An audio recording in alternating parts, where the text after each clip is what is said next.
Namaste, beloved.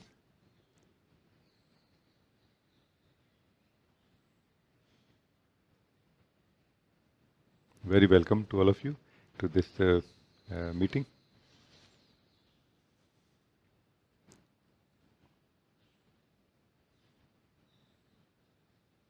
Let us see what we will explore and live today.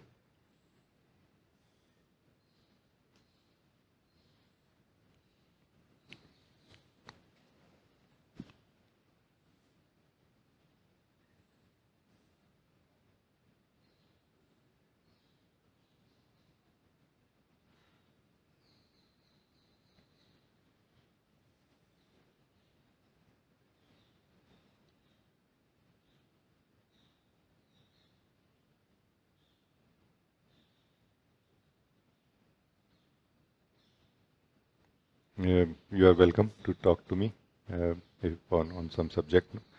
Uh,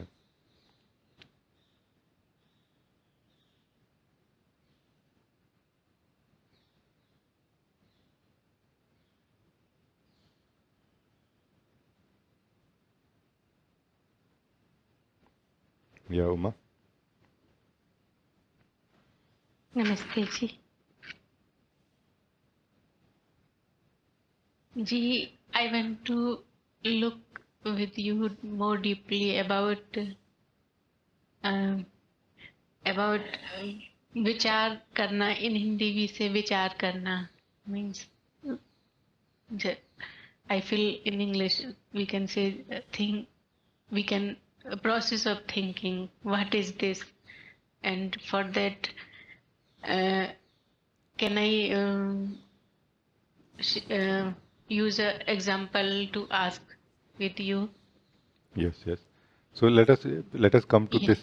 Let us explore this first, and then you give me the example. And in that example, we can do this process of thinking or do this vichar. No, use this knowledge there and see how it works. No, Yes, like yes, a real demonstration, no, of the understanding.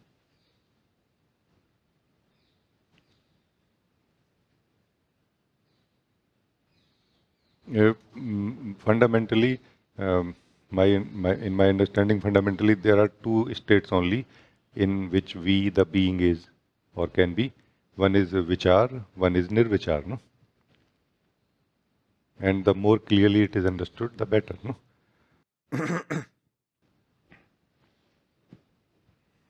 nirvichar is the state of being where we can say we are passive. No, vichar is the state where we are active. No, active means we are present in life. We are facing life in a way, meeting life in a way, and we are responding to life in a way. No? And in order to respond to life, we need or we do this vichar. No? And I would not like to immediately connect vichar to thinking.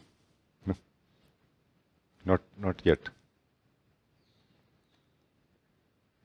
Maybe it is thinking, but more like pure thinking. No, not like compulsive thinking. No?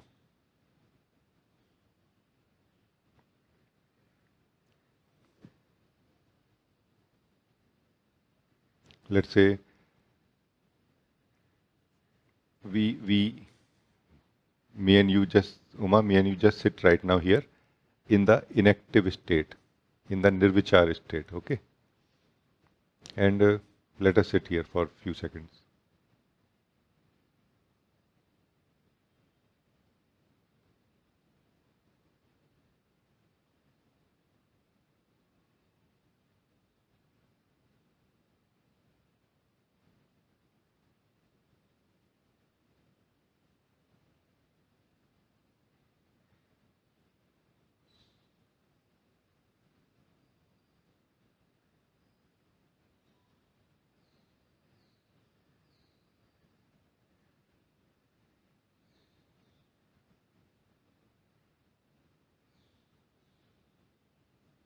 You must be noticing that sort of a change of a gear happening at a deeper level inside us right now, where we are kind of changing gear from active to inactive, no? More active to passive state, more from effortful to effortless state right now, no? So this gear that changing is we the being is withdrawing itself from activity or from effort and remaining in our natural state, in the state where we remain as we remain, not adding anything to who we are and not doing anything from here. No?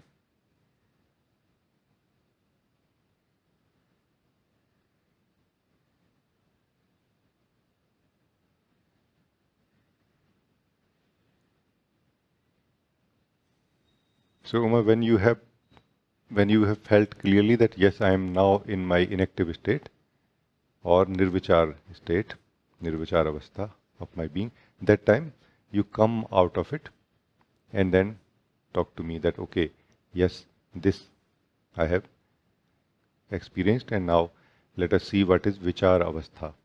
No?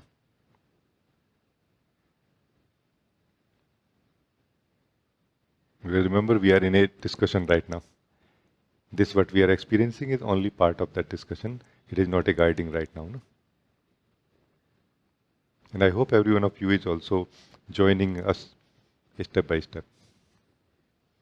It is a very powerful revelation possible here right now. The reason why it is very important, I feel, because without understanding what is Vichar, we cannot understand what is Nirvichar.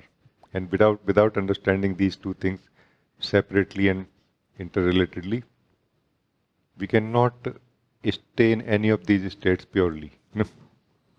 While we will be staying in the Nirvichar, we will be doing Vichar.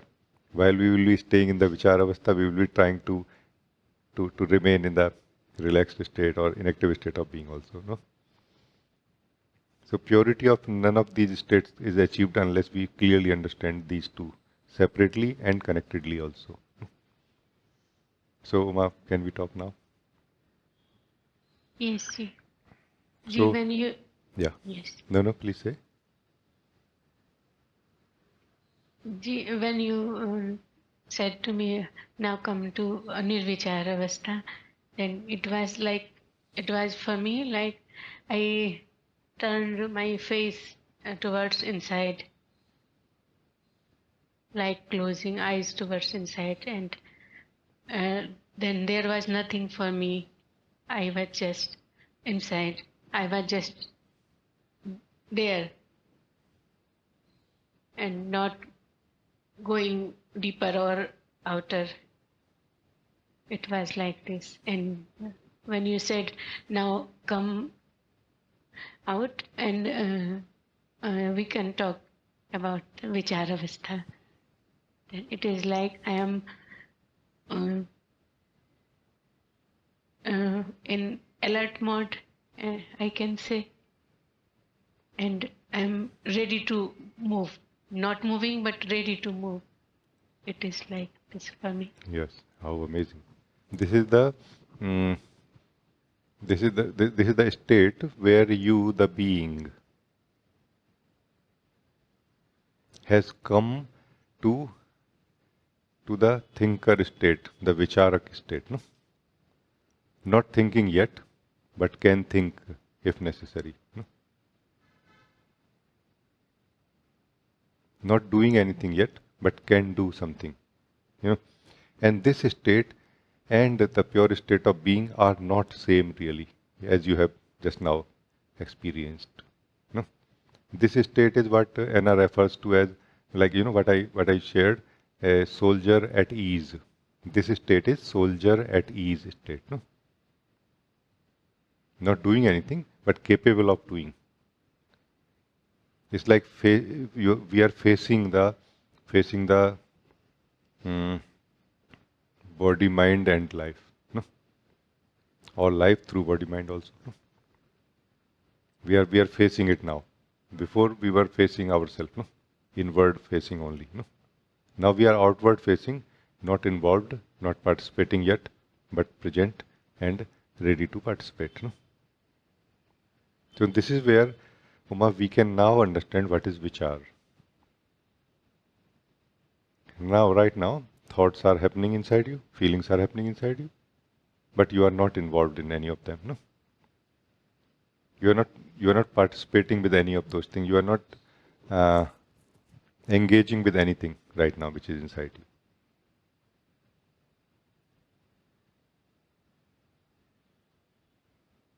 Now let's say I will give you a like now let us say that we will get into that example that you will give me, and we will use now that example to observe that what happens when I involve in an example of thinking. No? What exactly I do from inside. No? And like this, in a alive manner, you can understand what is Vichar. No? And you will explain to me also, and I will respond also, add something also if necessary. No? So now give me the example. Okay.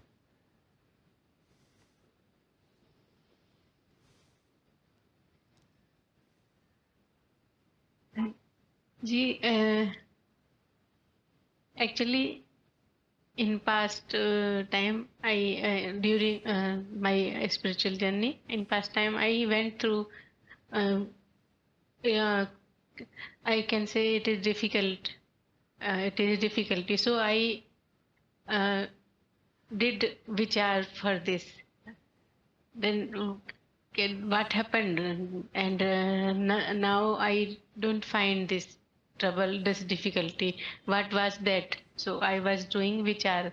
So it was that um, it was like I was thinking that what has stopped me? What when I am in meeting, I am with a live teacher. This is a great opportunity for me, as I feel, and I can talk to you and I can get help from you. But yet something is holding me from inside to talk to you. Means I want to talk, but something is feeling not to talk. What is this which is stopping me to talk the teacher and this opportunity of help? Okay. So we are not. I'm not really going to answer this question right now. Okay. That we will do after this process. Okay. So I will not give you any real data right now, real response right now. Rather, I will help you in seeing. For example, right now you spoke to me about this. You remembered it from the memory, right?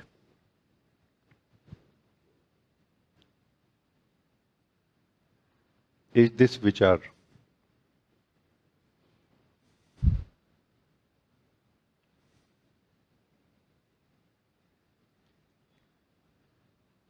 Let us dissect it like in small installments, portions of it, no? So that we know purely what is vichar and what it is not, no?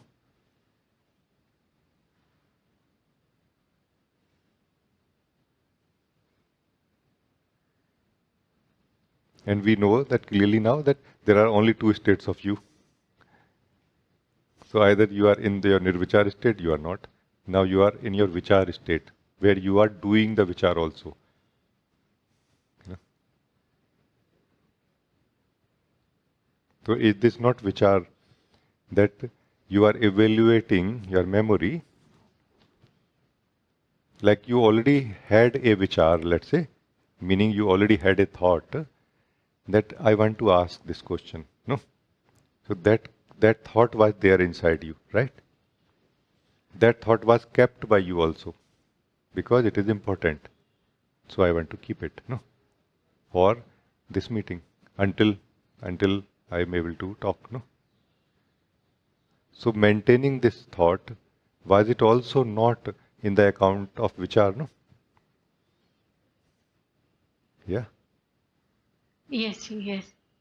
And that the thought became a starting point for you to refer to the memory now that, okay, this is what I used to do inside. No? Inside you were also not, were you not also formulating, like processing that I used to do like this? So you saw, you extracted some information from the memory on the fly. On the fly, it all happened. No? It was not like slowly, but all on the fly. You quickly, fundamentally, you came to a clarity that this is what I want to speak now. No? So what you spoke was is a collection of statements, no? But the origin of it is vichar, where you have become clear that yes, this is what I want to say. No? And the beautiful part of it, Uma, is that you, the being whose true nature is Nirvichar, you have not lost your true nature right now. Live with me, please. You have not lost your true nature, even when you are active. Because you can involve with vichar in this way, but you do not change your nature when you are doing vichar. No? Your nature does not change. No? Please confirm this and tell me that is it true or not. Yes, it is true. I am not losing my purity. Not losing your purity basically means that in comparison to your past, past progress, let's say, or like this, past state of being, you can say now it is a alive knowledge in you that my nature is nirvichar. My nature is effortlessly true and myself. No? So now, Uma, to come back to the nirvichar state, what you have to do?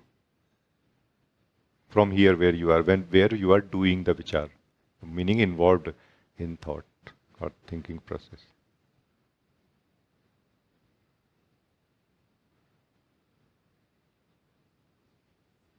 I just turn towards me, towards inside. Or how about let go of your involvement with this particular thought process? And you are not involved with any other thought process anyway right now, no?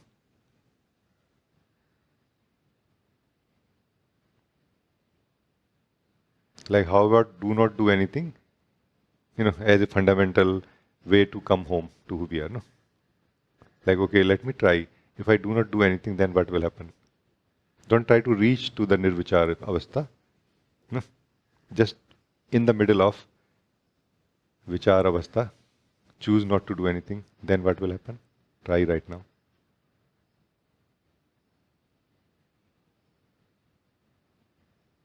Then also I come Yes. at my purity.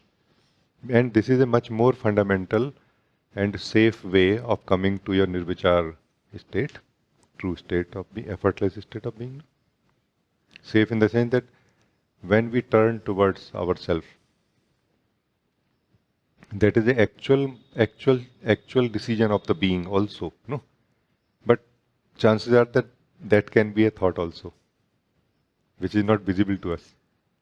And like this we will remain involved with the thought, and like this we will remain in our vichar avastha also. No? So this part is clear. Now coming back to the vichar again. I know it may sound strange to some, but it's a very profound darshan of vichar and nirvichar. No? Nirvichar is our natural true state of being, samadhi. No? Vichar is our active state of being, where we involve with life, look at life, and make decisions, make choices. No? So in this now, again, vichar. Now it is clear to you that, is this clear to you now that what is vichar in this case? Vichar is not the thoughts which are in you.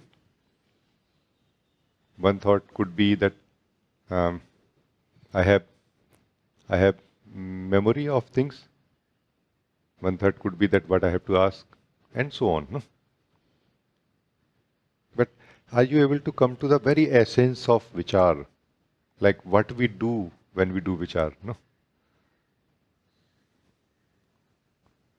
Like first of all, you said that I'm like active in the sense that not effortless in my being, meaning I am still I am the same being who I am, but alert, ready to move, not moving yet. Now, second thing is how you move really. What we do when we do vichar. No, this is what we are exploring. No, because unless this becomes clear to us, our every type of involvement with every type of thought will give us the impression, or we will live under the impression that we are doing vichar right now, and we are not actually.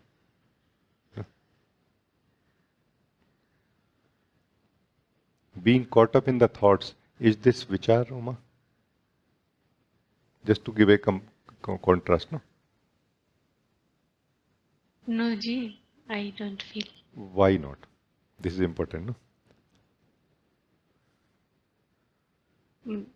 Ji, what I found, what is Vichar? It means it is my choice of at particular moment to be involved.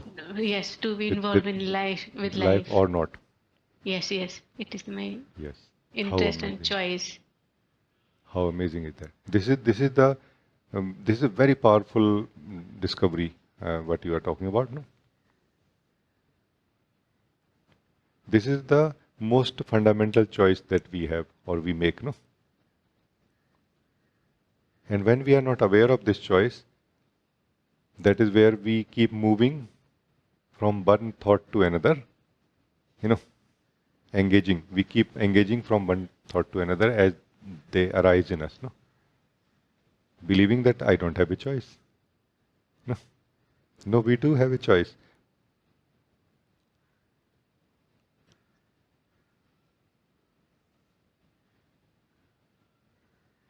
So, Uma, Vichar that we are exploring right now, that this is fundamental or this is pure thinking for me, no? And it is the opposite of compulsive thinking.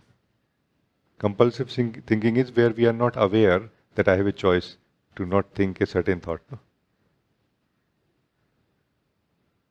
Yeah? Yes, Ji.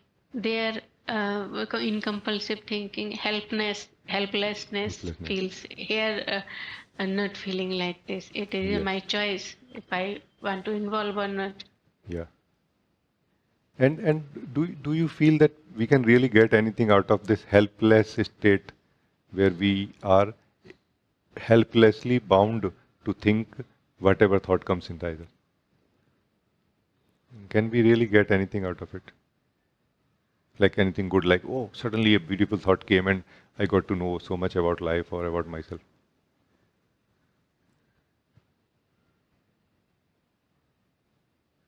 We cannot actually, because the reason is that the result of thinking has to be received by the thinker, no?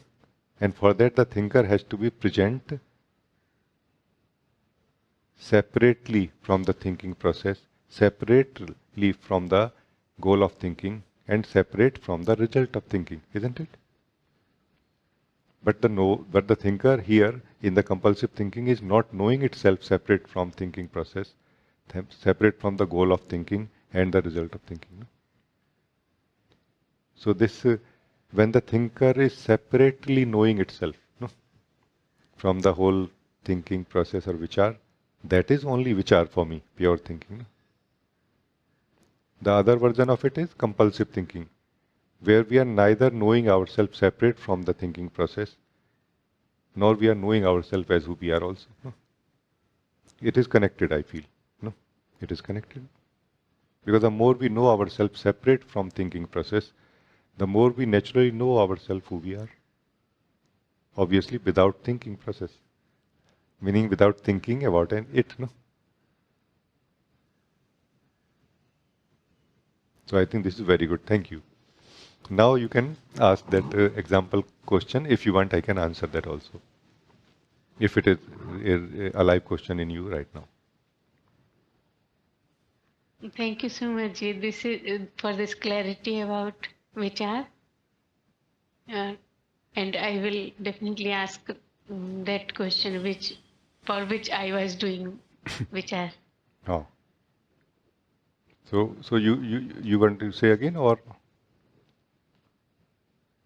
Ji, it was in one line. What stops us, even in the live meeting like this, with a live teacher? What stops us to talk? It is not that mind may give the reason. I don't have any question. I don't have any confusion. But I feel it is not that reason. So I want to see with you. I feel that the root of it has to be in confusions. No, root of it has to be some confusion. No? About what we are doing here, what I am taking from the teacher or from this being, and what this being is giving me, or like there has to be some gray area here.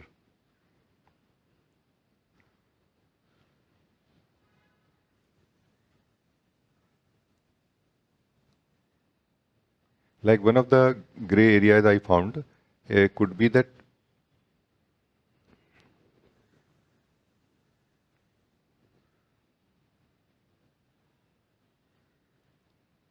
we are living in a certain state, you know, within ourselves, and from that state, even the most open state of being looks like a wall, like there is a door. We always see doors everywhere, no?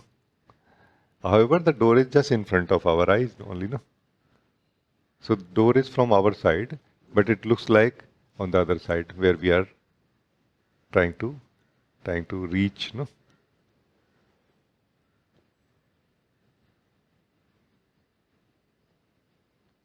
This is what I meant by ice. No, there is sort of a ice that gathers around us. No,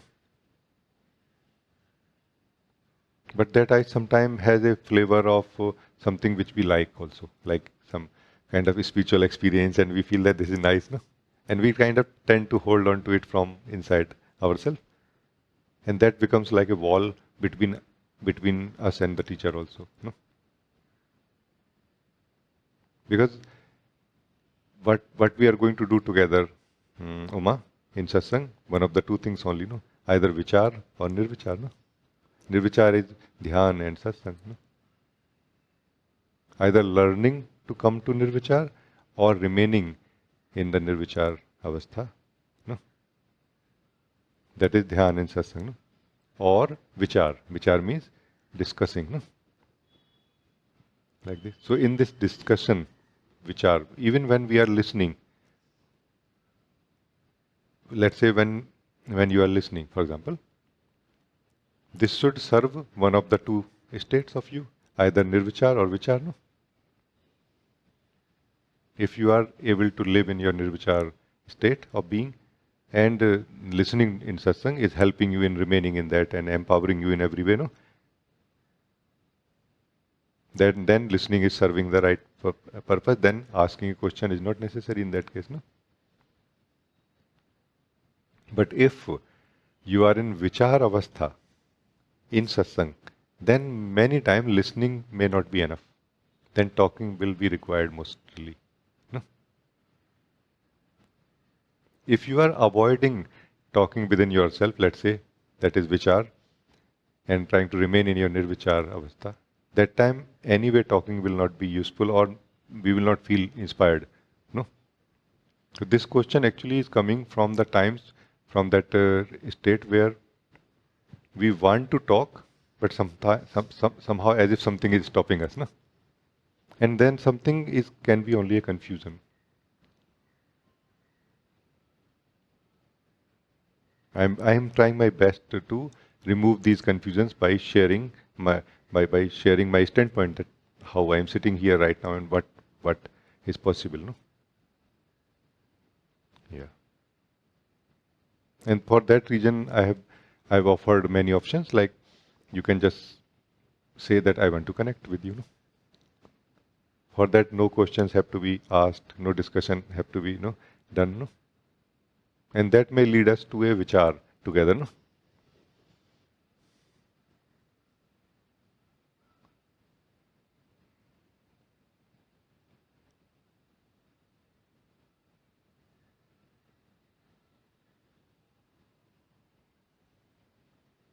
Are you able is this clear to you now, that my response, or you would like to look more deeply into it? Ji, it is your response is clear, but I I am noticing something inside me also regarding this. Can I share? Yeah. Because I noticed inside me, like it was like this. Uh, I want to save some of myself inside from you. Like I don't want to expose myself in front of you. It is like this. It is possible. It is possible like this. Let me just live with you something very interesting, and which is mostly the case also for most of us. No, also what we call ourself. No, what is that? Like, at any point of time when we refer to ourselves as myself, what is that? What we refer to?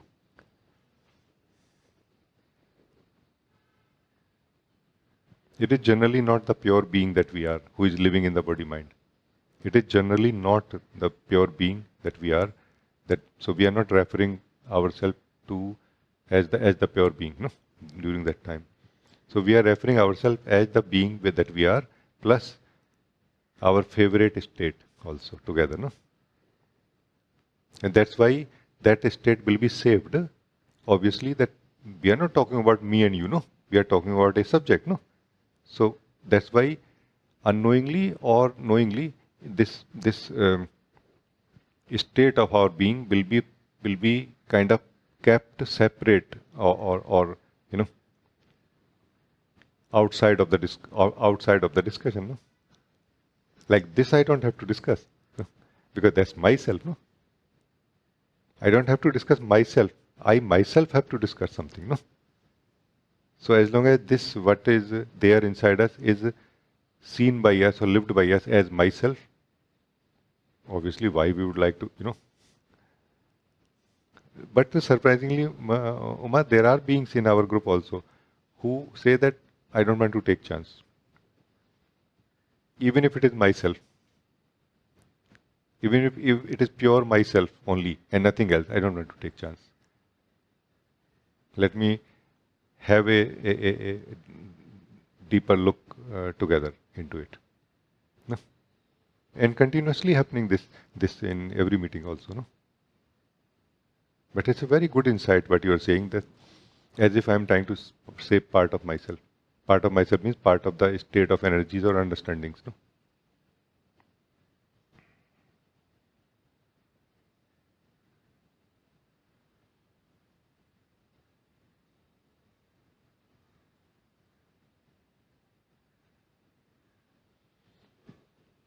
And I feel, Uma, that it's not really necessary that we should expose everything in satsang. It's not really. But there is one important thing about it, that we should expose everything that is inside us in our own light. There we should not have anything like a gray area where our light is not shining. No, because otherwise it's going to be going to create confusions inside us. No? So thank you. It's very good. Thank you. Thank you. Yes, it is very clear, Ji. Thank you so much. Thank you. Thank you.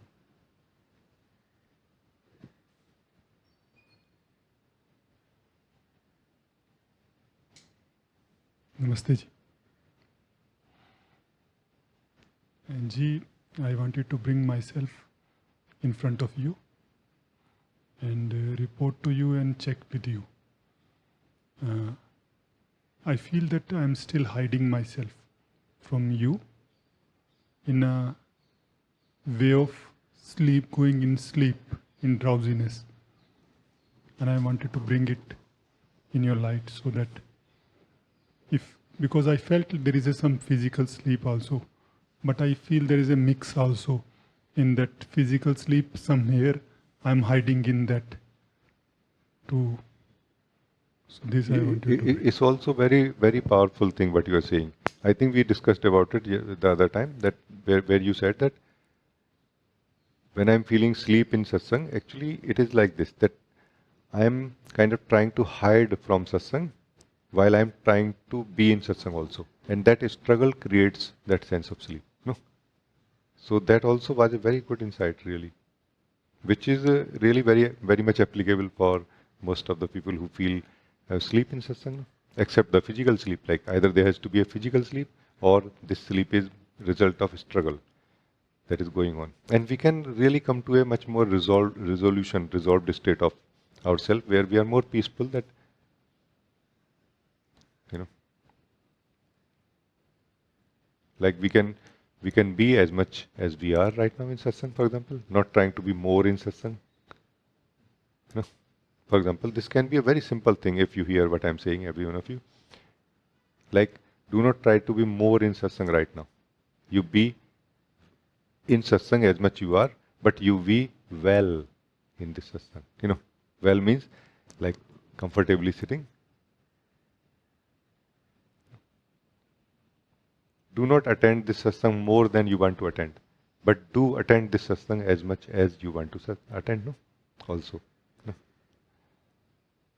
And that is all going to make us so relaxed already that, I'm not supposed to fully or totally attend this satsang. I'm already doing well. You know? Because try to understand what we are trying to become free from. We are trying to become free from dividedness of the soul. No? So that is anyway going to come in the way. No? We are going to experience that. No? So here our habit of remaining divided will come in some sense in the way also, and in our experience it will be there. That but our decision to be in satsang will help us, no, or not? Yeah. So here, what we are doing right now is also vichar, no? Vichar means looking deeply through thinking or discussion that it is true. And this simple thing has solved so much. No? Otherwise, we are living like in a deadlock internally, no? You know.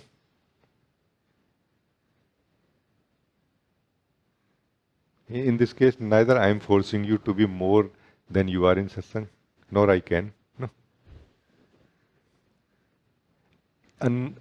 Unknowingly, neither you are forcing yourself, or nor you can also forcefully. But unknowingly still, no, it is happening.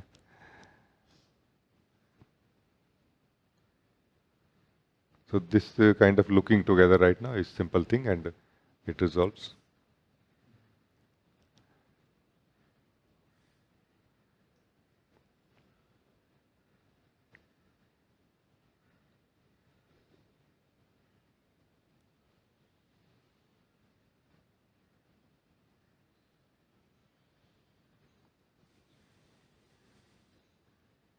Whenever you feel any confusion, any one of you, I feel this can be a very fundamental pointing. Whenever you feel any confusion when you are in satsang with me, just refer to this simple thing that you are the being and you can be only in one of the two states, either in the Nirvichar or in the Vichar. Check how are you right now. Hey, I'm in the Vichar state. Okay. Do I want to be in the Vichar state right now? Also check next time. No? Next thing to check, do I want to be in the Vichar state? Yes. Very good. Continue. No. Then let go. Simply let go what I shared with Uma. Simply do not do anything and you will come out of Vichar state into your Nirvichar state. No? So not doing anything is the key. And at some point, you, the being, will become such an efficient true thinker, that you will be able to withdraw yourself from thinking, pure thinking, from vichar at your will, whenever you want. No? Not that, oh my God, I'm caught up now. No? Like you can just simply turn away from it. Okay, done. No? Like this. Like you will be able to leave the whole thing. Because the thinking process produces a lot of images, lot of conclusions, and a lot of facts are there that time, which are very attractive sometimes. So just remember this basic thing. Then another option, hey, I'm checking, am I in my Nirvichar state or in my Vichar state? Hey, I'm in my Nirvichar state right now. And this, what I'm saying, will not be a Vichar. You will not be doing a Vichar right now. If you are in your Vichar state, you will be doing a Vichar about this to check. If you are in your Nirvichar state, you will be not doing a Vichar here. You will be just checking. You, the being, has the ability to check. You can just see without thinking about the fundamental things. No? Like this, about your own state. You can use your fundamental wisdom for it, not that you have to think whether I'm in my Vichar state or in Nirvichar state. No. So you will just quickly check that I'm in my Nirvichar state of being. Do I want to be in my Nirvichar state of being? Oh yeah, I'm liking it very much. Okay, then be happy.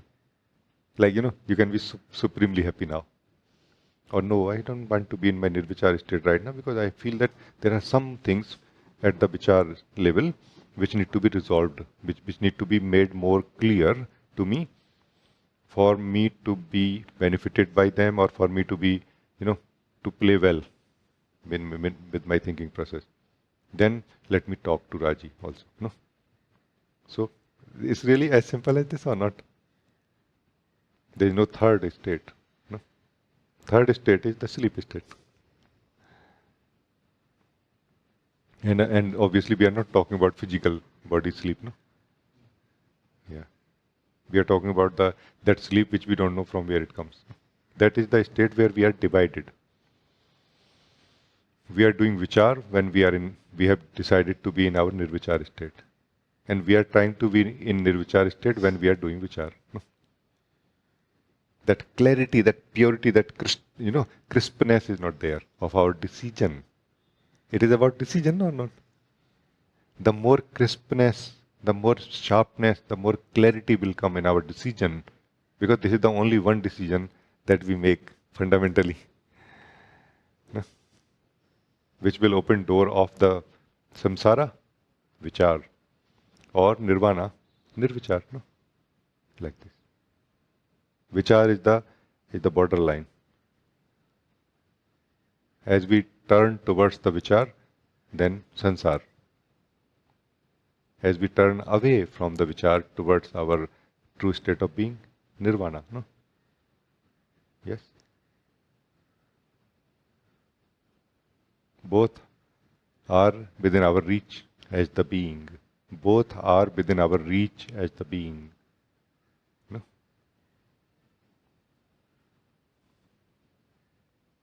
So we are good then? Yeah. Very good, Ji.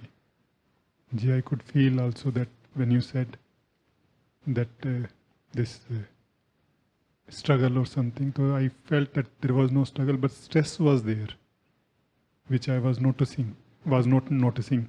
What was there? Stress was there. And then moment you said, suddenly it relaxed and then everything calmed down. Yeah. It is like an inner understanding that we are getting slowly. Let us not also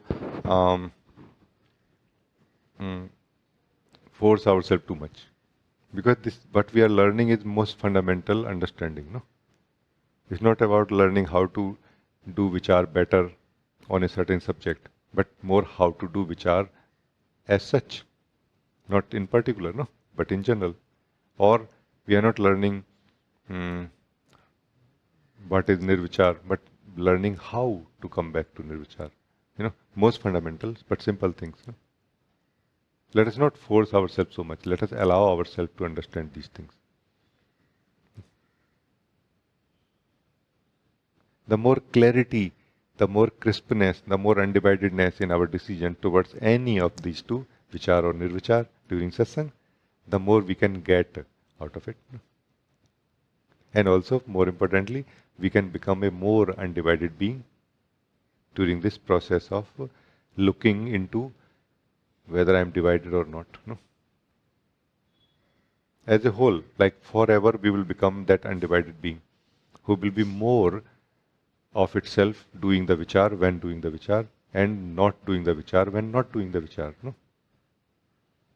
When we are able to do what we are doing totally, then only we are able to not do that totally when we are not doing it. No? You know, so that key, fundamental key is what I'm trying to share with all of you. No? Because it's not about what we are doing. It's about whether we are doing it consciously or not. Consciously, not like conscious of things that we are doing, but conscious of our decision about it. No? So our unconscious decision to remain involved with the vichar, when we have consciously decided to be in the nirvichar, that is our dividedness of that moment, or not. Like this. So thank you. Very, very nice. Thank you so much, Ji. Thank you. Vichar is not only a necessity of living in life, but also it is very beautiful. Nirvichar is our natural and a true state of being, and we don't have any option about it. We don't have any choices about it.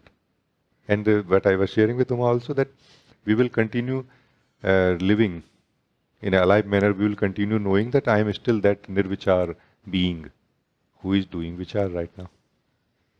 And like this only, it will feel as if portion of myself is involved in thinking about life or responding to life, basically. No? While rest of myself remains in my true state of being, no? Joyfully, happily. No? Not lost anywhere, not gone anywhere, not came from anywhere. No? You, the being, does not come or go anywhere. No? Is anyone able to understand, connect to what I am sharing right now? You, the being, does not come or go from anywhere. You don't come to your waking state. You don't go away from your waking state anywhere. That's what I mean. You are.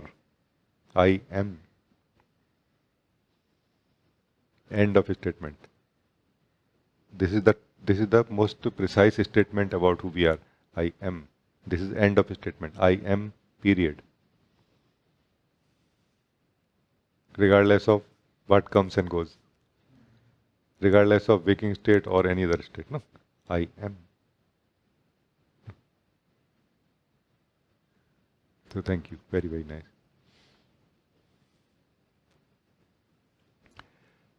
Nishant, you want to talk? Namaste, beloved.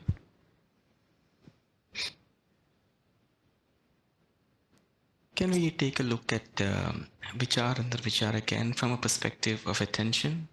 Yes. Shall I start? Yes, please. Thank you. Beloved, it seems that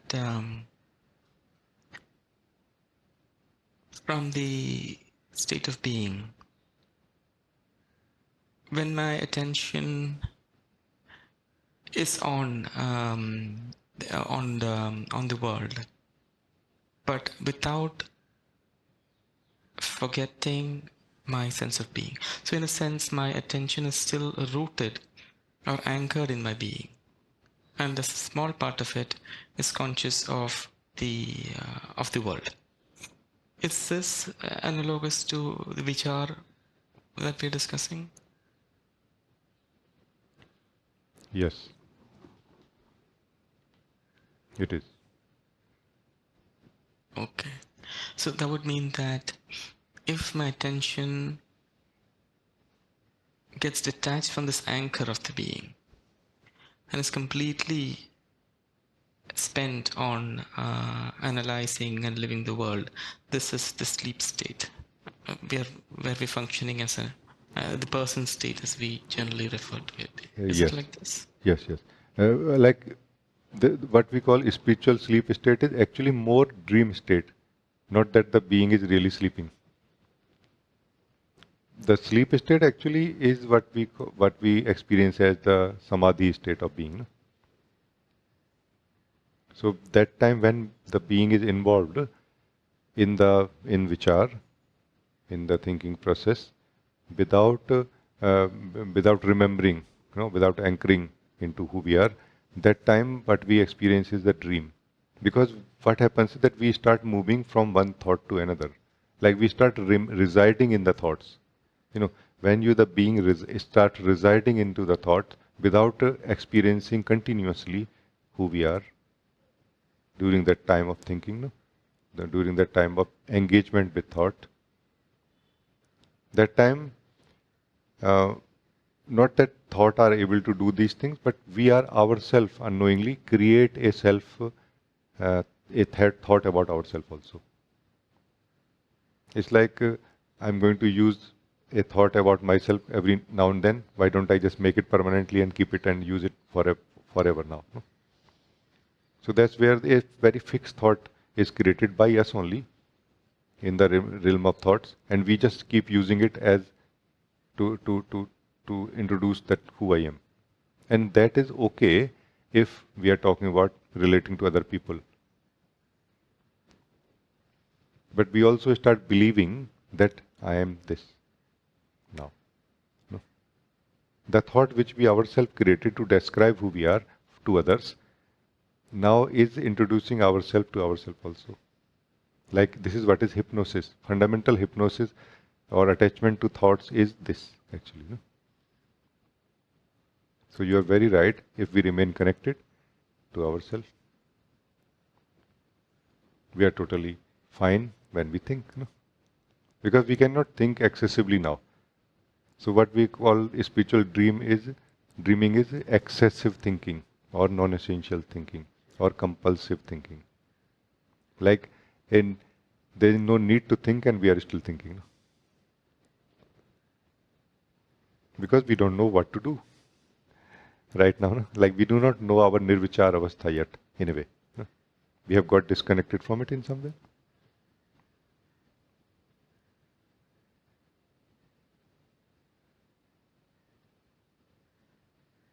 One interesting thing about this in this topic is that if we meditate, let's say, normally if we meditate, but meditation is Nirvichar, then we get to connect with ourselves, first of all, which is like getting sort of a oxygen ability to think better also, and which is also getting more neutrality also, in a way, in thinking.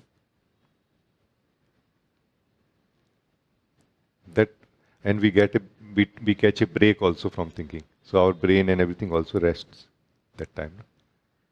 Then when we think after that, we are going to think better actually. Always we will be a better thinker after meditation. This is the interesting thing about Vichar and Nirvichar. They support each other in the sense. And they have to be done together, like whole day. We do Vichar, but we should do Nirvichar also for some time, every day. Like it must be a must actually in one sense. Otherwise, as you said, what happens?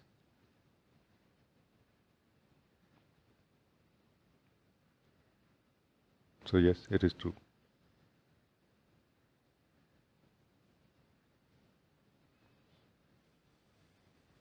Because I like to give simple examples that you want to drink water.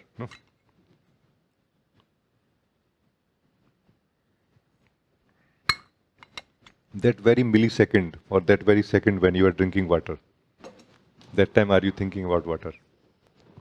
Even if you were thinking about water just 1 second before that, that is going to show us that are we free from thinking, in the sense that are we free to think or are we bound to thinking? No? If we are bound to thinking, it is thinking drinking the cup, drinking the water, no? Not we are drinking, no? So through this living in the dream of thoughts, dream through thinking, we are actually not living really anything actually. No? Because this water has a taste. No?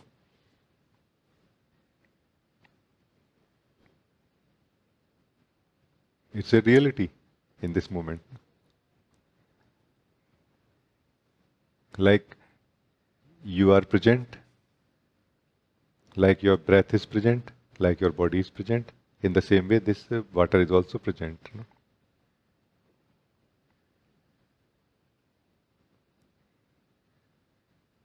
Present basically is the realm, is what we call existence.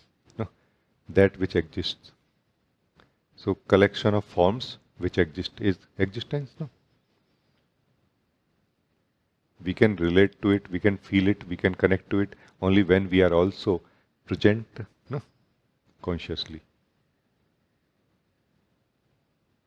We are present as a reference only. Yes, I am present, that's why I am able to think and see and everything. But we are not present enough to experience our existence. No? Only when we are able to experience our existence, then we can experience existence of anything that is present in existence. No? Also. So, pure thinking also, this pure thinking also enables us, enables pure experiencing. Because pure experiencing is possible only through Nirvichar, not through Vichar. Even when we are having a slightest thought about anything, when we are experiencing anything, our experiencing is not pure. No? Meaning, we are not 100% available to it. No? And Nishant, this is the thing about truth. Truth is always 100%. It cannot be 99.999% even. That is a state of mind only where we are 0.001% right now. But it is not the true state of being yet. True state of being is always absolutely undivided and one. That's why I tried to make this distinction between only two states of being, Vichar and Nirvichar. No? There is no third state of being. Nirvichar is where we experience. Vichar is where we imagine about what exists. No? Vichar must be understood deeply. No? Fundamentally, Vichar also could be, observing and trying to respond to the life situation as in which we are right now. So what do you feel? Are we still on the same track or we have changed the track? No, we're on the same track. I do have a question, Vilavan. Achha. So from this anchor of the being, when the attention goes to something in this world, that is one mode of operations. No? Then there is a possibility that attention does not go out. It is completely resting within the being. So at this point, it seems that we can still perceive things, we can sense things, but we're not really interacting with things. Is it like that? Soldier at ease. Is it this state? Oh yes, yes. Like the purification of thinking is so much possible. Purification of the thinking process, so much possible, like improvement, no?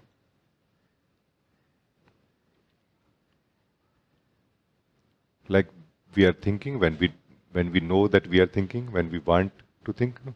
And not thinking for the rest of the time. At that time, our consciousness of the mind is able to perceive things which are important in our life as they are there, but not as what is happening to them right now. No? This is a natural consciousness in the body, for example. It is aware of surroundings generally. No? And that awareness of the mind is the expansion of that also, where it knows more things in a way, no? More quickly. But it is just about that, yeah. So let us look at the same thing from another angle so that some fundamental shortcomings or things which have not been seen can be highlighted. No? What we are talking about actually is a stable and clear thinker. That's all we are talking about. which is, by the way, the being, pure being that we are, no? Where it knows that how much is necessary to think and how much is not necessary.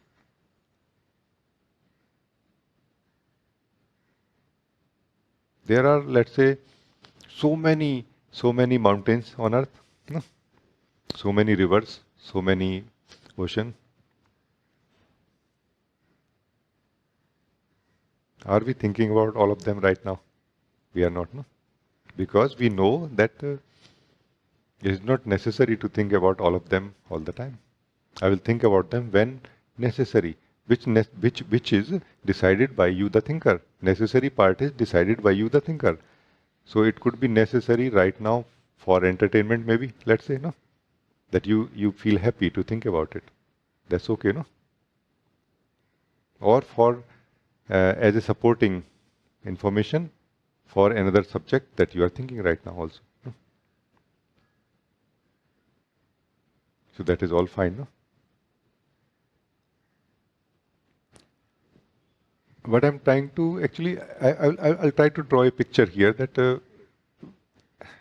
like I'm not finding any other way to express it, but to bring an example that, hey, let's say if I ask anyone, if I ask you, what are you doing?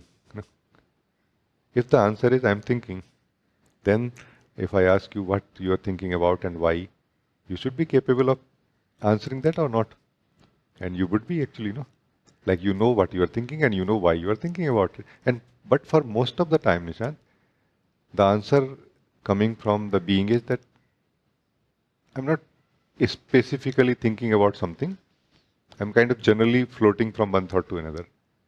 And I don't know why. No? This floating from one thought to another and don't know why, this unawareness of unawareness present in the involvement with thoughts, no? That is the spiritual sleep in a way, no? Which is as a result causing dreaming. Because we are a being, we are going to live at any point of time something. If we don't live the existence, if we don't live the isness of life, we are going to live the imagination of it, no? Through thinking, no? So which one we are living, no? In Vichar, when we do our self-Vichar, that time we are not really skipping the edginess of life. You know, we are only necessarily thinking about the edginess, the facts of life, as necessary, as much as necessary, and then immediately we are returning to living the edginess of life, no? As things are, as everything is, no? Like we were walking in the park, we were living the path on which we were walking. We were living the shoe which we were wearing. We were living the leg which was also. We were living our body in which we were walking. We were living ourselves also who was walking in it. So this was just walking, like same as just sitting, no? But generally we do not do like this, no? There could be time, let's say, where that same scenario, we are walking in the park. But this time we will declare, hey, we are not just walking, we are thinking also. Which could be all right. Because you know this is something important when we are thinking about it. And very soon we will return from it, no? Because ultimately why we think, Nishant, this is very important to ask. This is the most important topic to be discussed. Why we think. It's not about what we think, no? Why we think really, no? And mostly we are thinking, we are using thinking to live, no? So we are living through thinking mostly. A very simple example could be that the older generations are less interested in the mobile phones. The younger generations are more interested in the mobile phone, and the older generation is saying that, hey, you are too much involved in it and you are not living the real life so much. Go out of your house and actually go in park and meet some trees and grass and, you know, what it means. Like like too much involved in thinking, no? About the same grass, same trees, same park, or same life. No? So why we think is very important to be discussed. Let us discuss this, Nishant. Because this why we discuss, why we think is going to reveal how much thinking is essential. Also, no? It's going to wake us up. It is this why we think can wake up the thinker, no? If we look deeply right now, why we think, or why we are thinking right now, for example, will wake up the thinker, no? What exactly you, the thinker, is trying to achieve through thinking, and are you achieving it? If you are not achieving it, then will it not make sense to change the method of thinking? However, we keep doing the same thing, no? Sometimes thinking could be like this, that we are caught up in a loop of thinking, believing that I'm going to get some result someday. No? What do you feel, Nishant? Why we think? Any one of you can check right now if you are thinking right now about anything, why you are thinking about it. I'm not saying stop thinking. I'm just asking you to ask yourself why I'm thinking about it. Like, am I clear? Am I consciously clear that why I'm thinking about it? Then only you can say I'm thinking about it. Otherwise, the habit thinking, no? Otherwise, it's a unconscious involvement in thinking, no? Vichar is the most powerful tool the source of life, the unmanifested uses. No? One day we will know this. So we also have this power of Vichar. But are we using it well? No? Yeah, please say. Why we use thinking is to respond to life. Why we use thinking to respond to life?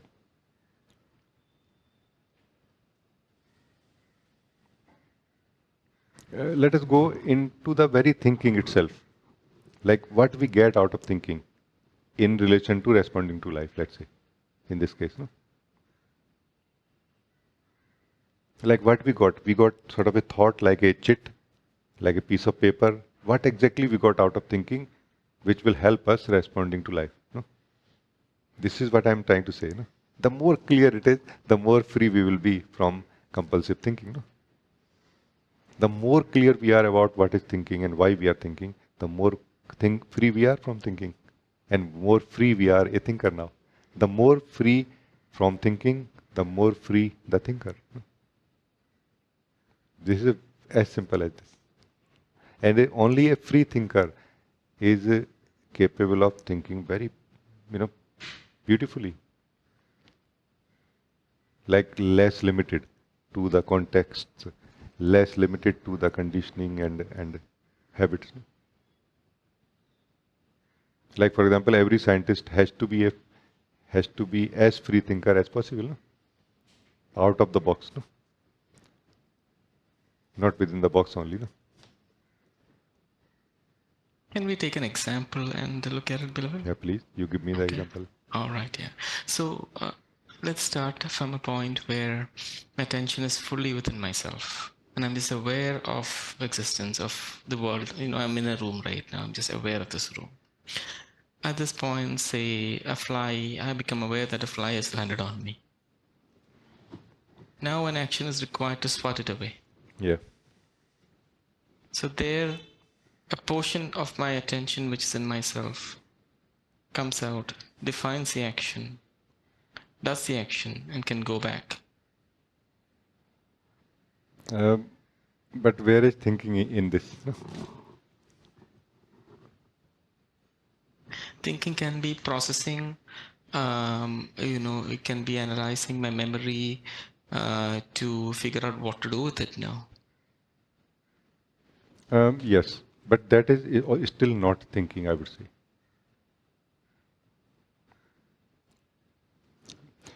So that is a automated response that came from the being, where it accessed the memory, and from there it either extracted something which was necessary for body to respond to this fly, or body already knew, body already had active memory of how to respond. No? So being did nothing actually, meaning you, the being, did not leave your Nirvichar state. If you did not leave your Nirvichar state, you did not do the Vichar, no? Like question that why we think is the same question why we leave our thoughtless state of being. Same question, no? The same question, same answer, no? This is one question, Nishant. This is one answer only, no?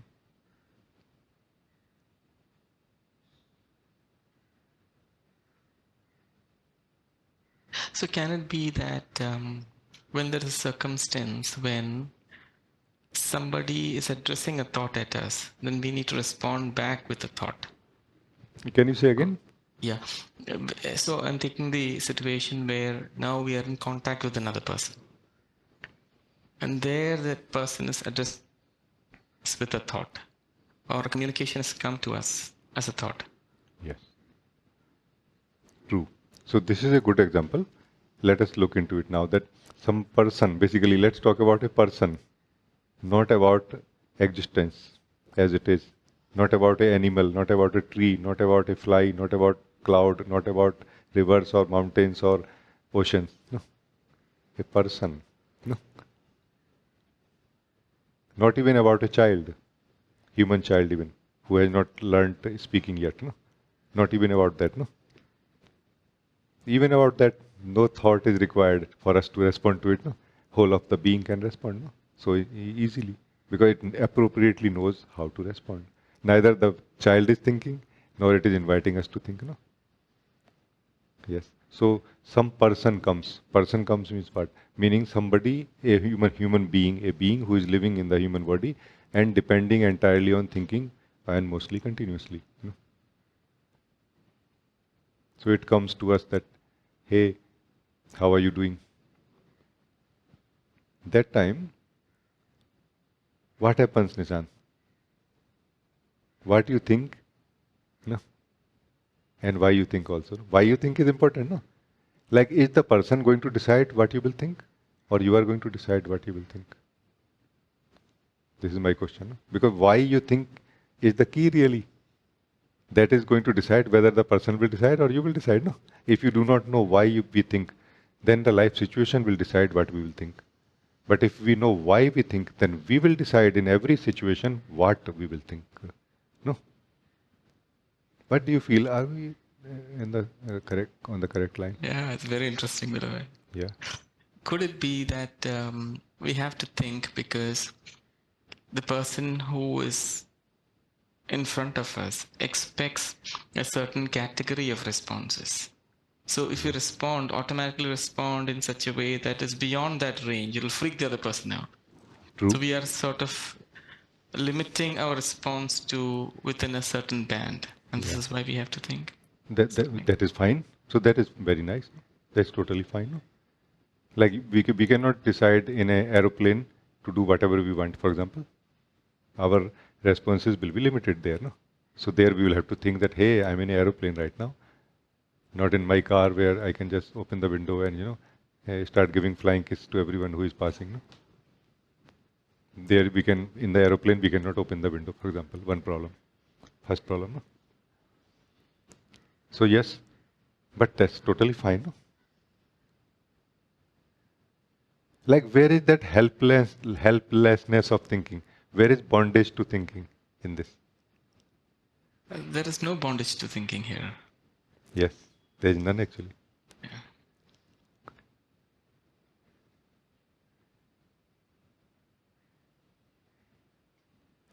Even when we are in a very congested conversation with somebody, no? Still we can choose how to respond, no? Or rather we are actually choosing there also, no? How to respond. It's just that either we are choosing unconsciously, meaning our unconscious learning of the mind is responding, or our conscious learning, no? So it is about conscious thinking and unconscious thinking also in one sense, no? True thinking is conscious thinking. Vichar is conscious thinking. It is not unconscious thinking, no? Vichar is conscious thinking. when we know where we know why we think. Not why we are thinking about this particular topic. Why as such we think, no? Why generally we think. Yeah? Well, but that part is still not very clear, Belved. Yeah. So your point about conscious thinking is very clear. Yeah. But why we think? So in the same situation, somebody is talking to me. Suppose a stranger is talking to me. You know? I have the option to be in the Nirvichar state. Yes. I'm just aware of his thinking, but I'm choosing not to respond. Because Yes. maybe because already my wisdom has said that the question does not need a response. But socially, it is what I forget the word. Socially, it is there is a I forget the word now. Like a response is required, at least a no is required from me. That you know. So what I'm trying to say is that the decision for thinking, the need for thinking, that is not very clear. Need for thinking is coming from the thinker or from the situation. It has to be from the Actually, being it is itself. both. No, it is both actually. No, like it's like being present in a life situation, deciding whether to think or not. No, whether to think or not is same as whether to move or not. No. So let us think. Let us look why we choose to move in any life situation and why we would choose not to move. No. The move you're saying about is not just physical move. Like for No. example, in the case of the fly, that is Yeah. not a movement from us. The No. being is not moving. No. So Yeah. here the being is moving. Is what you're Yeah. referring to. Yes. Yes.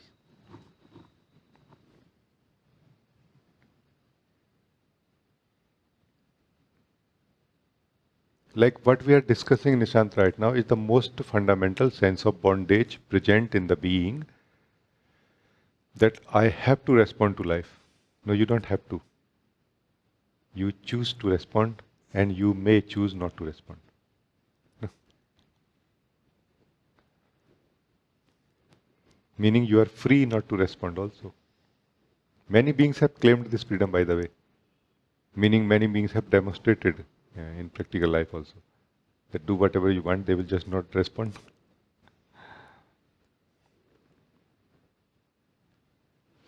We were talking about mm, one comic, no? In one of the comics, there was one child who came from some somewhere. Like they did not know from where it has come, but it was for sure like an alien, or like not looking like an alien, but from some other place. And they were trying to figure out, all the scientists, that what language it speaks, and like this. And it kind of stayed for few weeks there, and they gave him food, and he helped them find out that what food I need and all. And all of a sudden, at one point, he started speaking very nicely in English. And they were like, you know our language? He say, I know all the language. This locket is a translator. No? Any language of any of the uh, planets of our galaxy. No? He came 50,000 year from future actually. But he said that there was no need to talk. That's why I was enjoying being here. No? Even a child knows this, Nishant, how we are missing it. Even a child knows, without learning anything from anybody from outside, that we are free to not respond. No? Meaning we have this freedom to not respond and to remain quiet, to remain silent. No? So this is something fundamental we are talking now. I hope all of you are living together. We are together living now. Now we are not talking about thinking or anything like this. Now we are talking about the very fundamental freedom of the being, or a sense of bondage in the being in relation to life.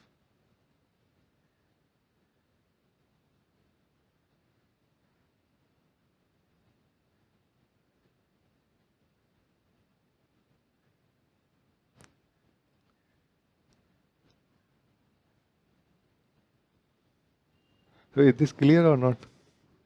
It's clear. Yeah. So this is clear now that this is what happens. Now try to live this understanding sometime, and including right now. Just sitting, doing nothing. What is that? That is the opportunity to test our strength and freedom. Freedom to not respond to anything that is happening inside us. No? Because ultimately what happens inside us is the key.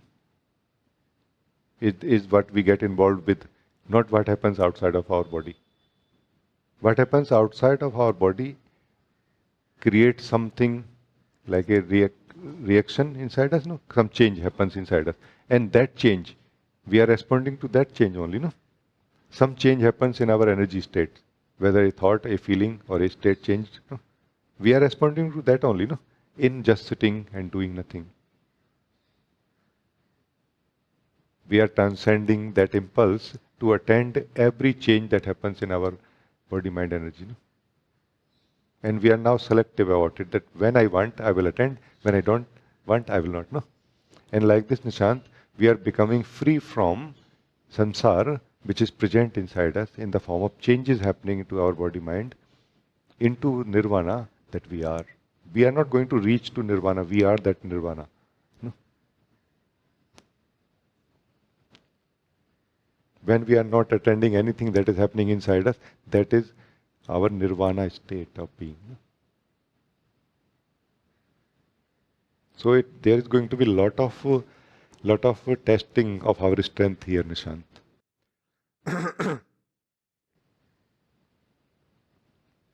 And all I'm saying is, all I'm saying is that not that do not attend anything that is happening inside you. No, you attend when you want to attend. Only this much I'm saying. And do not attend when you do not want to attend. Like come back to that mastery, that freedom of being. No? So through dhyan and satsang, like this, through fundamental meditation, we come to that freedom. No? Yeah? Now you understand.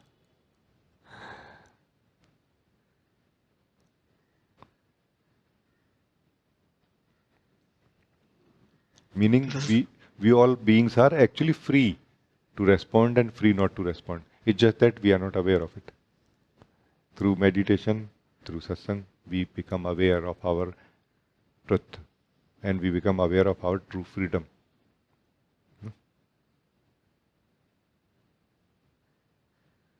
Yeah, please say. You're saying, beloved, this is a good deal. It feels like this is a good deal. Because when we sit like this, I think sooner or later, sooner rather than later, we recognize the joy that is there within our being. Yeah. The joy is our nature. Meaning this being that we are, who is responding out of its own will or not responding out of its own will to any and everything that is happening within it. This being, its nature is joy. No?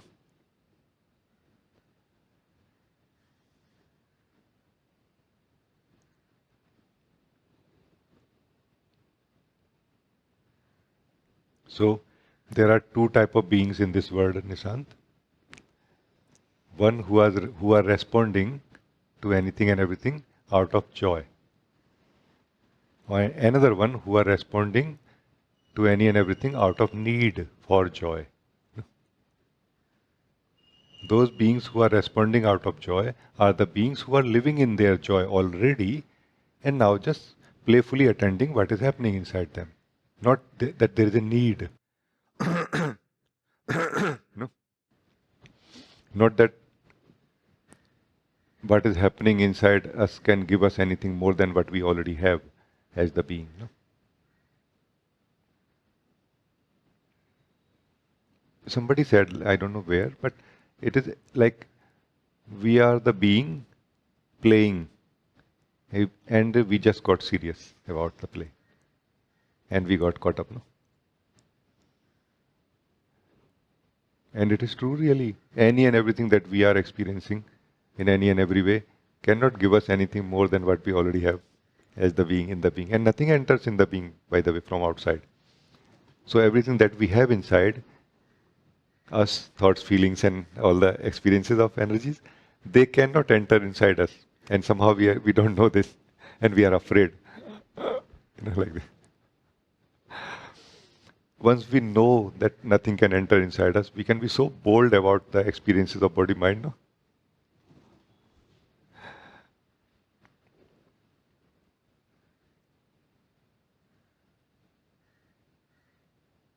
We are like the sky in which nothing can enter.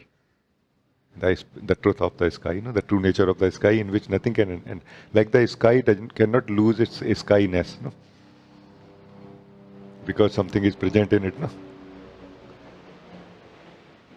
no? So we are looking at the truth from a wrong angle. Yeah? That because something is present in the sky has lost its skyness. No, actually, because sky has not lost its skyness, that's why only it is possible for anything to be present in it. No? The space part. No? We are looking at the same truth from a wrong angle. That's all. So any and everything that is present inside us is only present because we have not lost our true truth. Our self, our truth, we have never lost it. That's why only any and everything can be present inside us. And somehow we are looking at the picture from the wrong angle. Because so many things are present inside me, it means I am full of them. True. But also it means that I have lost my true nature. Not true. Everyone test right now. Have you lost your true nature? If we have lost our true nature, it must be a thought. It must be an understanding. Based on that, we may be believing that I lost my true nature. True nature is that which we cannot lose. And also that which we cannot gain in the normal sense. No? True nature is what is recognized, what is lived. And we rejoice now in that. No? So, in one sense, Nishant, knowing of the truth is more important than the fact that we are already truth. No? So, spiritual process here is not to create the truth that we are, but it is to enable us to know that I am truth and I am changeless. No?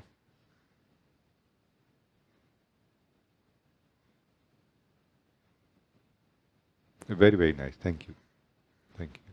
Thank you, beloved. Thank you so much. Thank you. Thank you.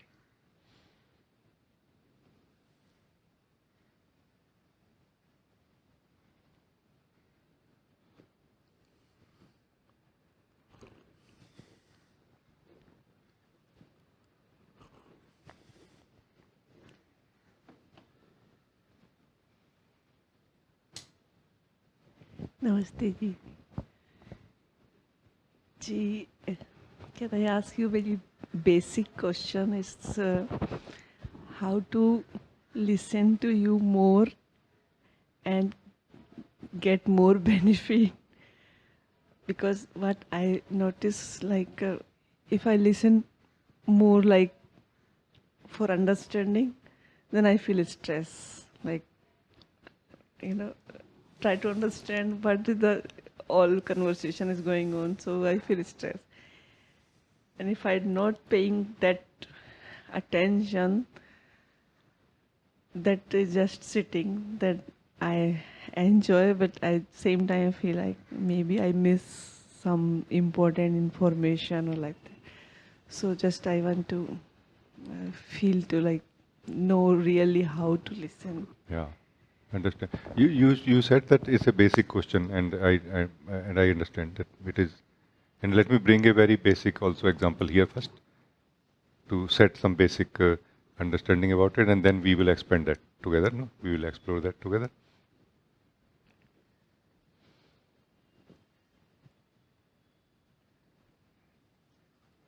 Let's say you have some neighbor or somebody came to you, which you don't want to listen, but you have to. No? So that time you will not understand well what they are saying because you don't want to, but also you will feel stress, no? Isn't it? Which is sort of a practicality of life. We cannot deny that. Let's say, no. So that's going to be there more or less. But another scenario where you are meeting some beloved friend or relative, and you are all ears. Not that you are all ears for them, but for him or her, but you are all heart actually. You want to listen. No? Not only what they are saying as important things, but not even important things. Like they are just telling, hey, I was just reaching to your house, and I met this, I saw this, and you will be participating in that also. Oh yeah, there is a tree there, and yeah, there is a dog there, black dog, oh yeah. No. Why it is like this? And that time you will not be feeling any stress. You will be understanding everything clearly, and you will be even participating more, even in the things which are not so significant even. Why? Because you want to listen. No. Isn't it? So the key here, that if you want to be benefited more in satsang, the key here is that you listen, not that you try to listen.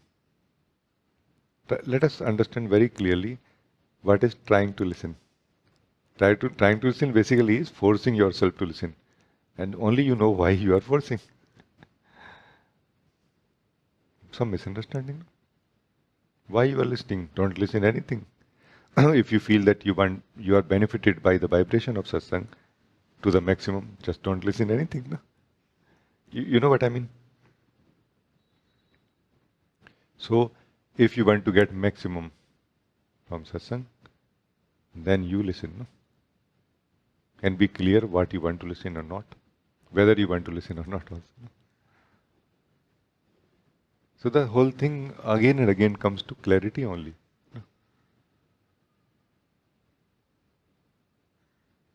What the topic which is being shared right now has some truth in it, because the speaker that I am is living the truth of that topic. No? But it is going to be limited as a potential only. It will not be realized until actually you also become interested in that topic. No? Isn't it? And now why you will be interested in that topic and why you will not be, only you can know that. No? But clarity is possible here. That, hey, I'm not interested in this topic right now. Although in my understanding, we don't have many topics really. The topic is always one, that is truth. Topic is always one, how to be free into our being. Topic is always one, how to be free from dreaming. How to come back to the reality, to the isness of life. Again, where we can be happy. Where we can be joyful at every step of our walk in life. No? So does it make sense? Like, so now we can elaborate, like now we can look deeply. This is the basis I wanted to set here.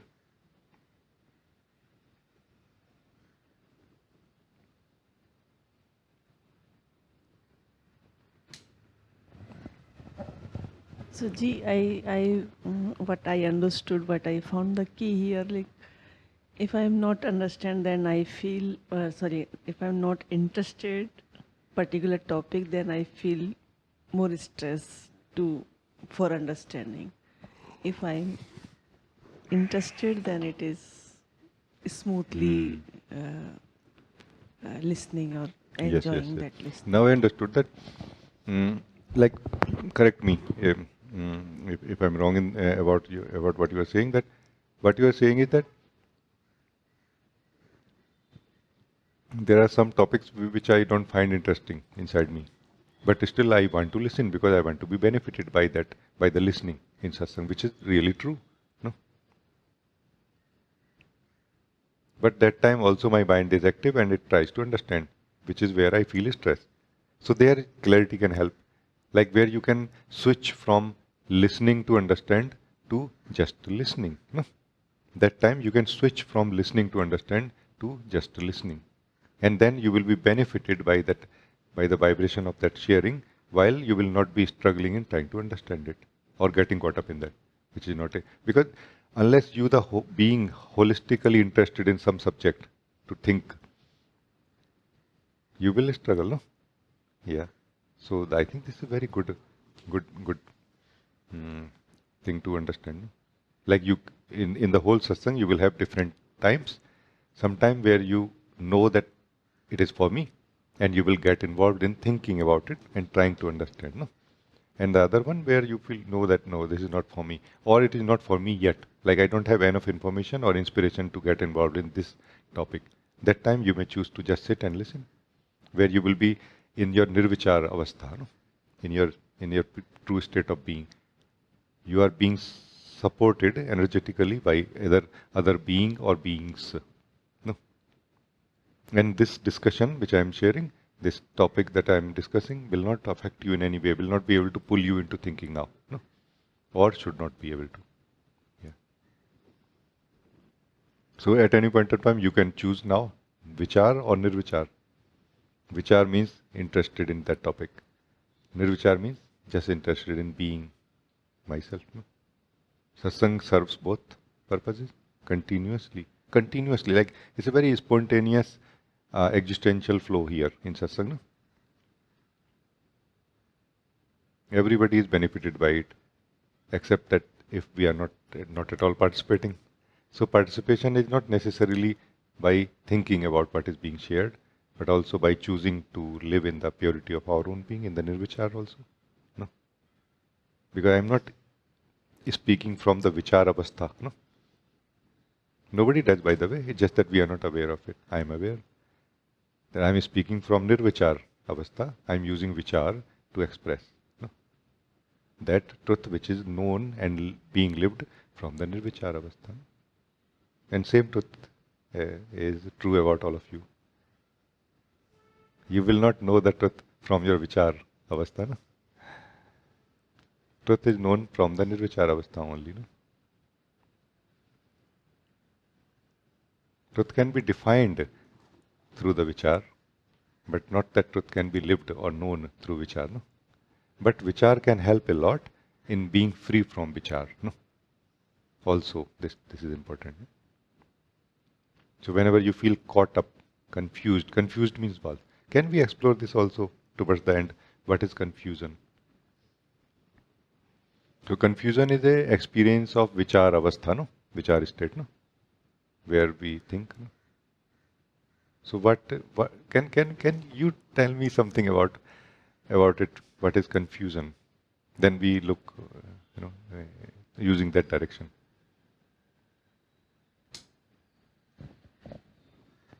If I go same topic, listening, so this is the also confusion, ki should I listen this part or not listen this part? So this is also confusion Yes. for me.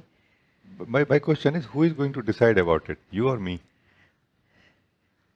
You are going to decide, no? Then then why you are waiting? Why you are not removing this confusion then, no?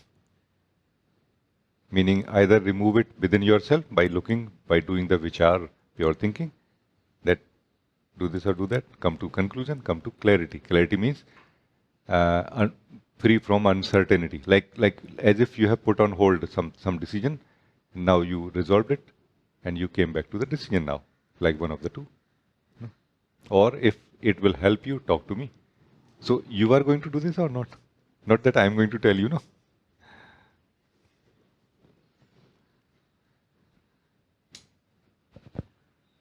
So do not wait for a long time then. Always when two state or two question is going on, then Yes. it is a confusion. Oh, yes, so and we are just don't want to lose another one. No, maybe this is important now. Maybe this is so not clear to which one is more important or more. Yes. So that's why going confusion, and when we tired of confusion, then okay, then give up is the end. Or if you are here to help. Let us see these two as two options. Like you have to buy two things. One of these two. These two things are which you are going to buy one of them. Let's translate it like this. Okay. So what will help you in deciding which one you want to buy? Because it is really like this. Any response to life basically is something that we buy, in the sense that we pay cost of moving. First of all, moving from our true state of being. No? Then we bring home something also, no? As a result of that, the experience of it. No? So, what will help you in choosing which one you want to buy? No? Is the detailing of these options will tell you that what they give and what they don't? Yes, it will also.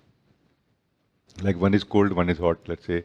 One is going to bring you to more Vichar avista, one is going to bring you to more Nirvichar avista, let's say. No? But is that knowledge of these two options in complete details truly able to help you in deciding which one you want? No, not really. But because that is what is living in the mind. No, you are going to decide. No, you are going to not think now. You are going to feel. What do I want really?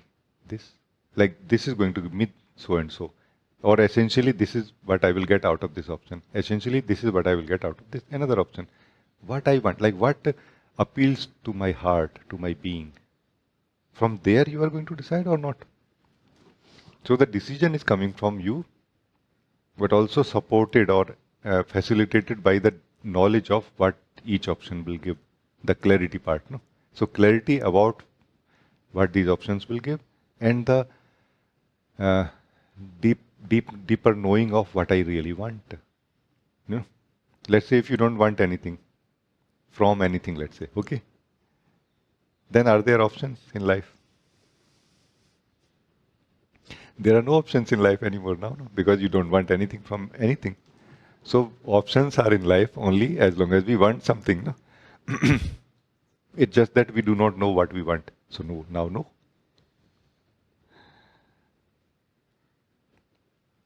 Like we are using mirror to see how we look is good.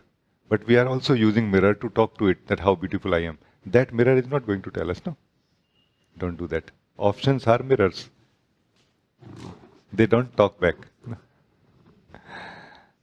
Even if we feel that I got to understand something through options, we are going to answer only, hey, how beautiful, who is the most beautiful girl in this world?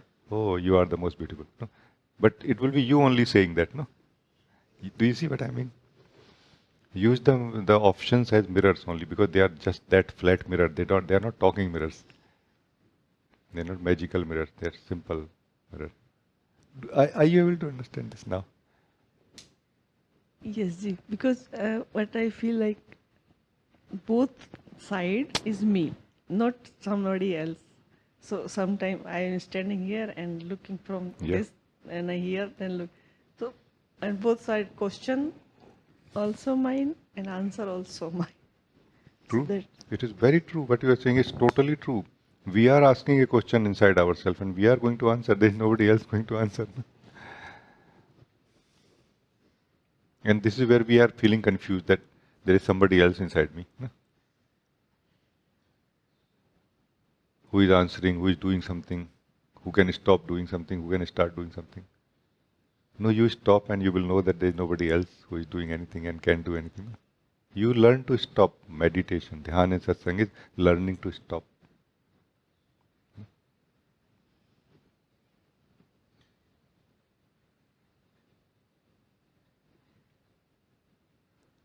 If you are seeing shoes nowadays a lot in life, then it means there is a desire in you to buy a shoe, no? Or not.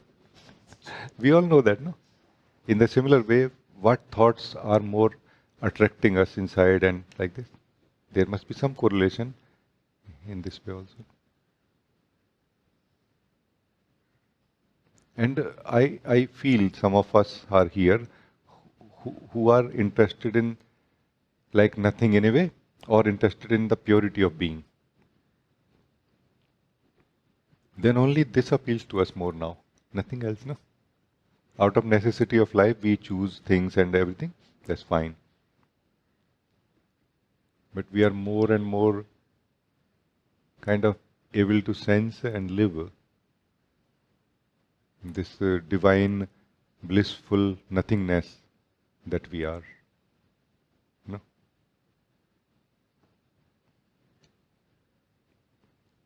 Which is the experiencer of everything, and which is also the material everything is made of, which is experienced by this experiencer. You know?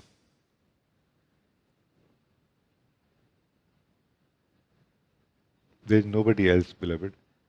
Thoughts are also made by you, and they are made of you also.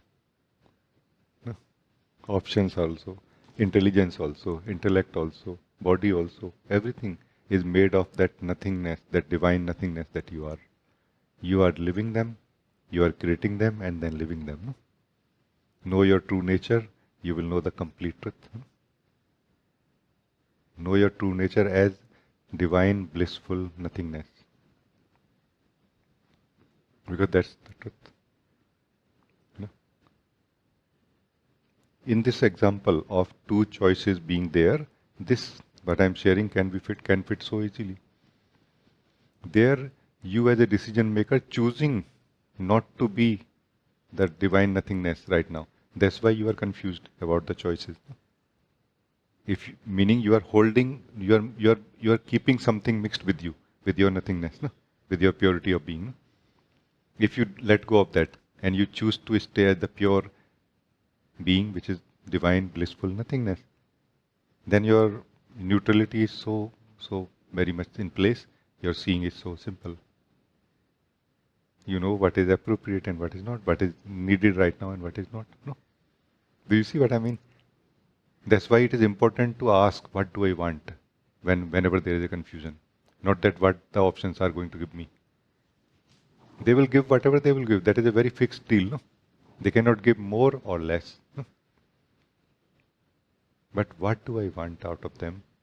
Meaning, what do I want really? Maybe both of them will not serve any purpose. Maybe no. Also. So this is why it is absolutely essential to live in the truth of who we are. And I'm not talking about giving up life or anything. No? We cannot give up any life. It's just one life. We are going to be always here. No? We are not going anywhere. We just believe that I will go from here. No. We are that timeless nothingness,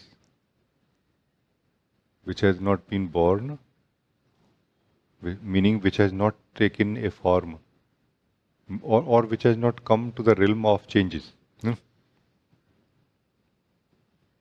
And our changeful aspect is part of the universal changeful aspect of being, of life. Here also, the nature of the material everything is made of never changes. Scientists also say that the nature of energy never changes, or energy cannot be lost or destroyed, only its form changes. In the same way, this what we call consciousness, everything is made of, it cannot be destroyed. Even our consciousness that our body mind is made of will not be destroyed. Only its form will change. It will take another form. So what are we unhappy about? What are we so serious about?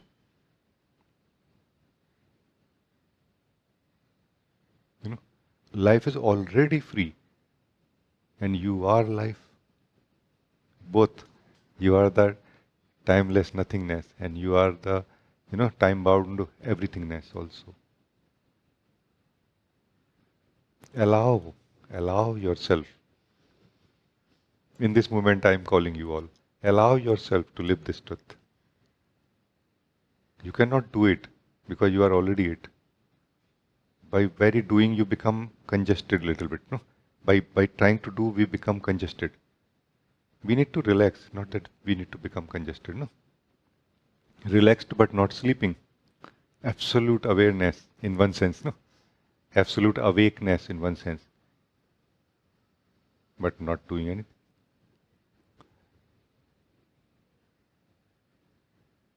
Yeah. It's nice, no? Thank you. Thank you.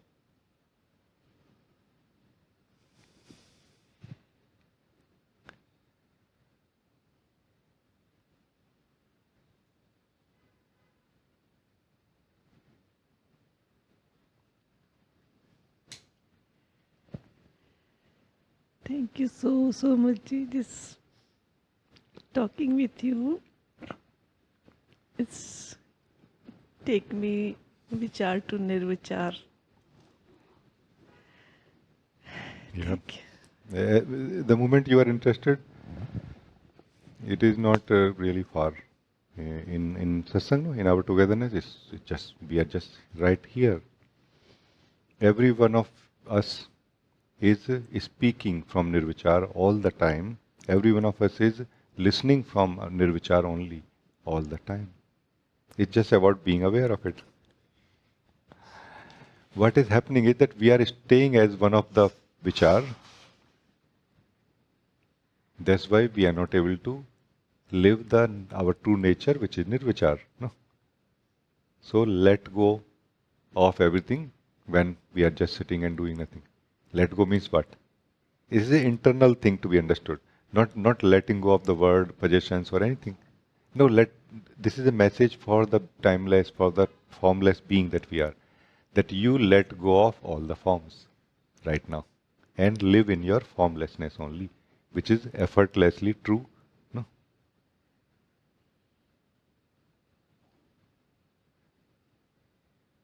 And do not have any enmity with the forms. They are just forms. No? You know? Like in the fundamental view, in this view, thinker is a thought that we hold on to enter into the realm of thoughts or thinking. No? As soon as we let go of our self-definition as a thinker, you will see thinking takes place in the timeless, in the formless being that I am. No? Not that I am doing it, no? Or in one sense, I'm also doing it in a way like giving attention to it or giving value to it. You know what I mean? But I'm not myself present when I'm thinking like I have lost my formlessness or my nothingness. No? No, it is the nothingness thinking. It is the nothingness experiencing, no? Every time, every time. No? And it just forgets sometime itself. No? Thank you. Very nice.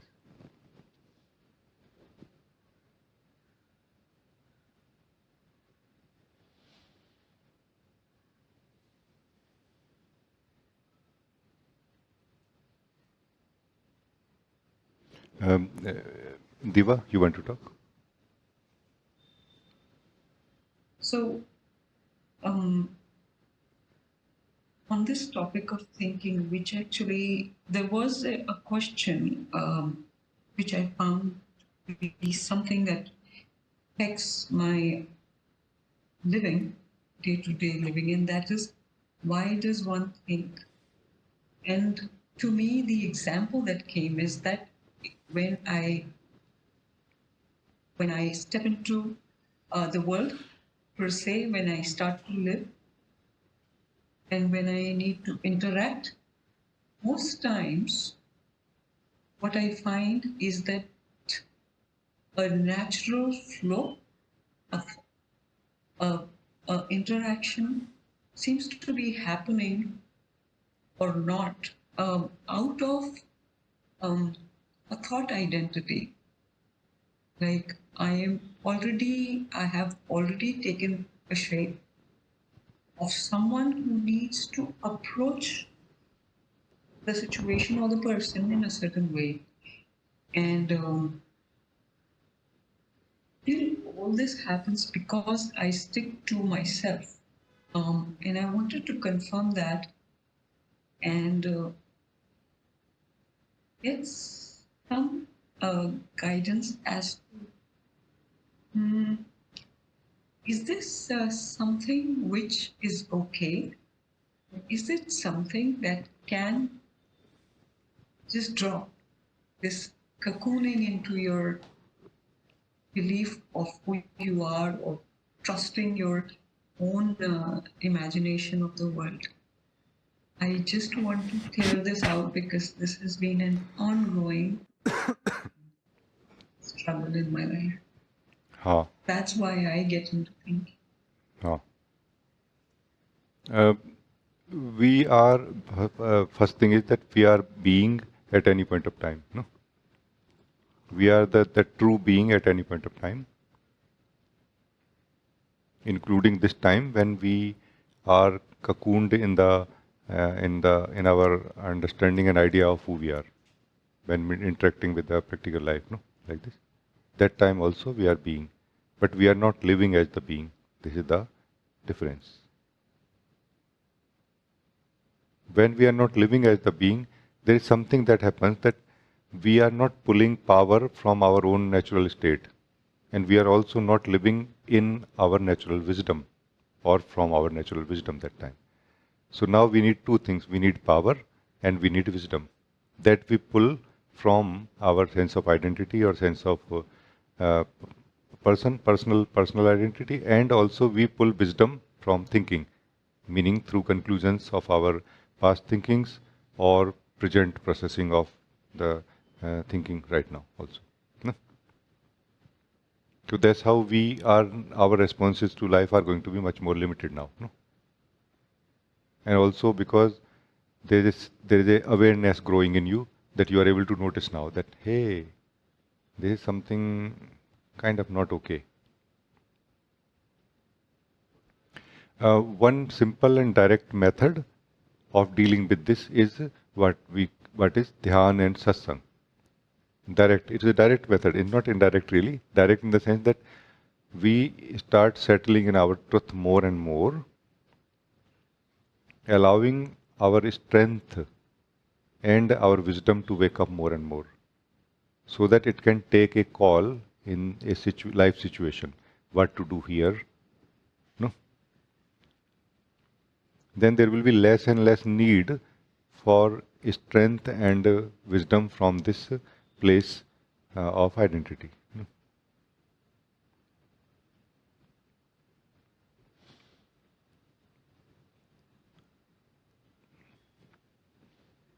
And another approach that is taken is what we can call Vichar, no?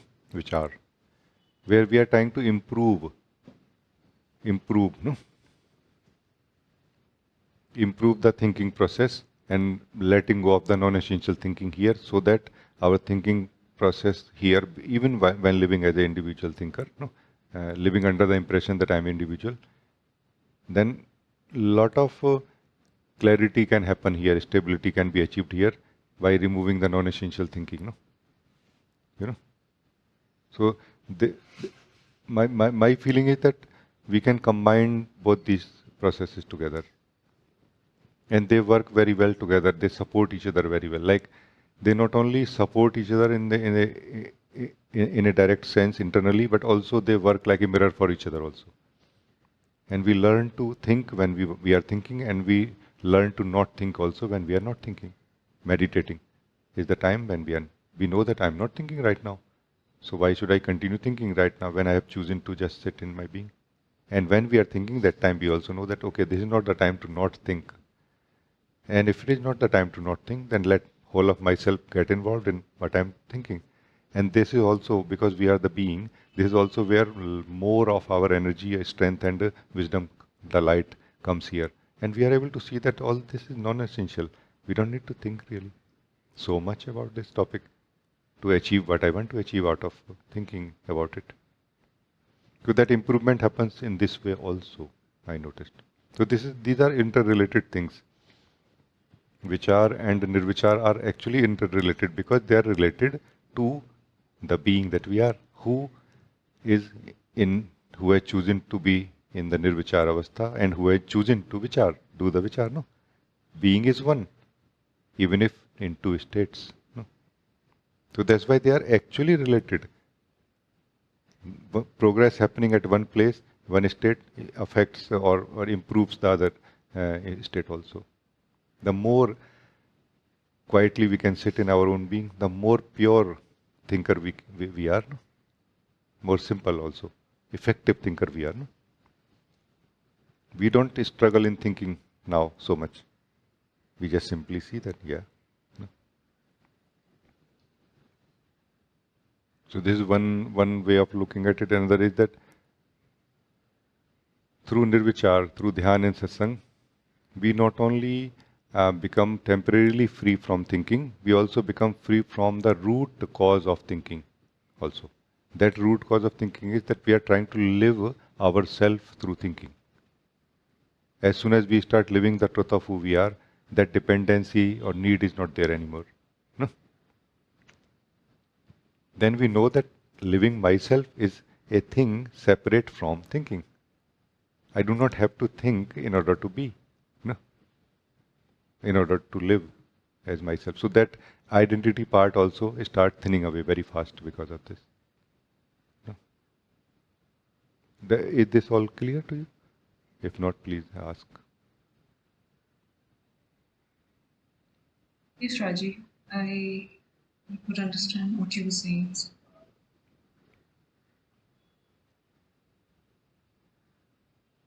So that's very good then.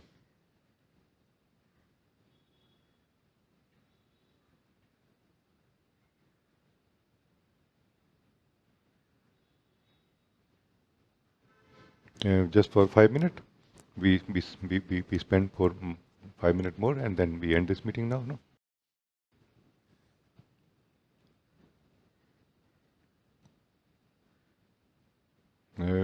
It was an amazing meeting. Time with all of you beautifully. No. We looked very deeply into the nature of Vichar and Nirvichar. No. Because without knowing the nature of Vichar and Nirvichar, we really cannot understand fully who we are. No? And we really deeply looked into this subject today. I'm very happy. No? Now just let us sit together for a few minutes. No?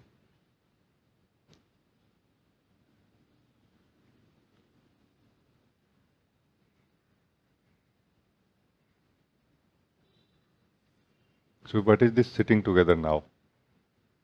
This is not Vichar. This is Nirvichar. No? I'm going to use Vichar to speak. So we do not go in that sleep state, which is not physical sleep. No? So that this speaking is only for that purpose, not that there is something to be understood here now. So our Nirvichar state begins now. We can let go of thinking and we can begin being. No? Now. Everything now onward which I am sharing is just to anchor, to remain anchored into our Nirvichar avastha. It is not to understand anything now.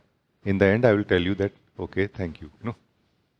Until then, our effort of trying to think or effort of thinking is not necessary. But do not stop listening. Otherwise, chances are that we will go in some kind of something like a sleep, which is neither Vichar nor Nirvichar. No?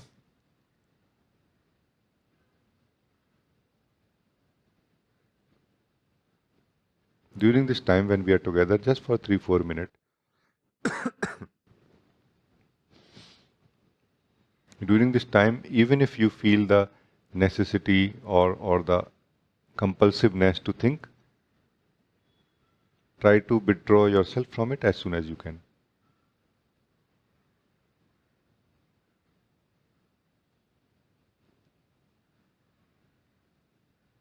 If you are not certain whether you are in your Vichar avastha or Nirvichar avastha, do not do anything. This is a sure way of withdrawing ourselves from Vichar avastha into Nirvichar avastha. Do not sleep and do not do anything.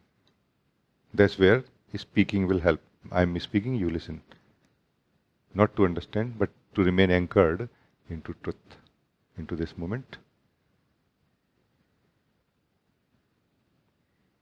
And I will be supremely happy if you are so absorbed in your being, not sleeping,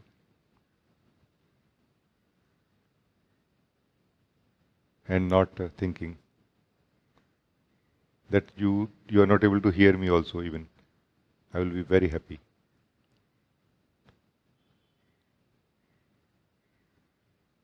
Because I'm not trying to say anything to you.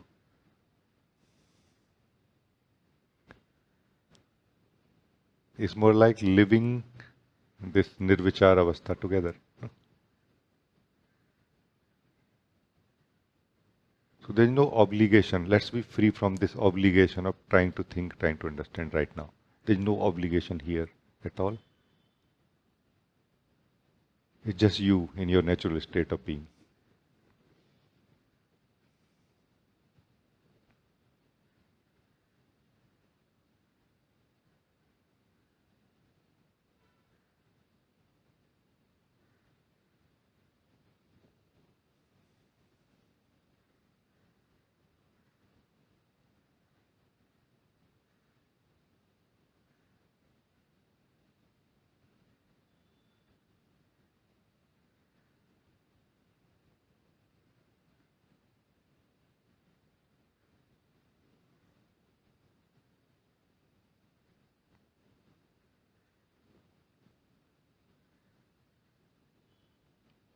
Are you doing anything to remain in your true state of being? If you are, there is no need for that. You will still remain in your true state of being when you will not be doing anything at all about it. But that can help a lot if you let go of every effort towards being who you are, that it can be highlighted clearly in your awareness that I am existing as the true being without effort.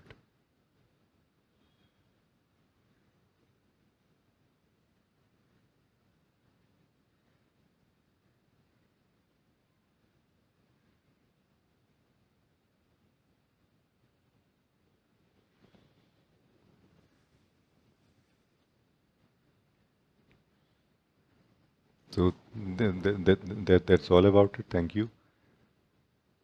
I would like to continue for 1 or 2 minutes more, and if you feel that you are struggling in any way in the sleep, open your eyes and let us continue for another 1 or 2 minutes. But if you feel you are not struggling with the sleep, continue, in your being, also fine.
I hope you are able to see clearly or notice that everything inside is changing, slow or fast. And it is changing continuously. No? Everything inside, all the energies are changing continuously, slow or fast.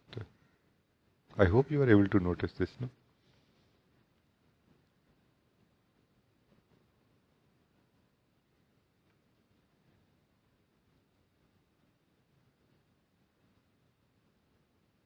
Let us allow ourselves to notice that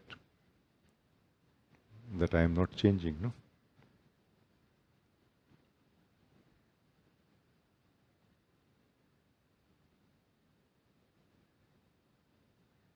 Let us not believe that I am changeless.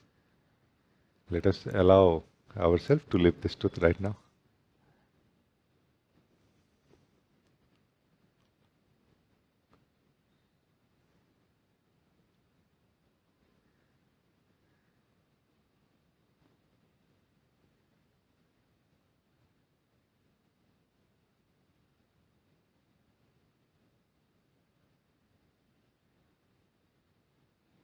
Thank you. Thank you for joining. Thank you for joining this meeting. Thank you.